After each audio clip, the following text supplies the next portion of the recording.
Palestinian in the West Bank who was tied to a military vehicle. That was clearly an example of Israel using human shields. Francesca Albanese, who is the special rapporteur on Israel-Palestine, she described it as human shielding in action. What human shielding refers to, it needs to have an element of coercion.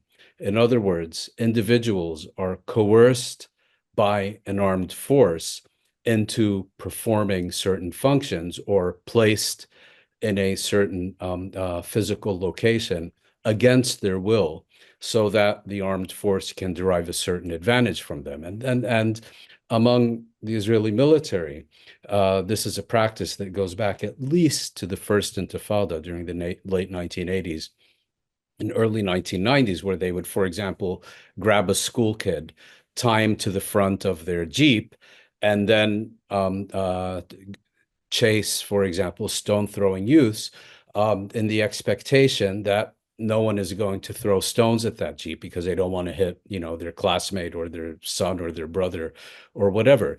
It then developed into something far more systematic, which was known among Israelis as a neighborhood procedure. Now, it might sound like, you're going to your neighbor and dropping off an apple pie or leftovers from dinner. But what the neighborhood procedure actually means in Israeli military parlance is that you grab a bystander, you have him march forward at the point of a gun, march in front of you, or enter a house, or open a package that is suspicious and so on. And you coerce that individual into basically performing military functions so that soldiers who are, heavily armed and so on are exposed to less risk.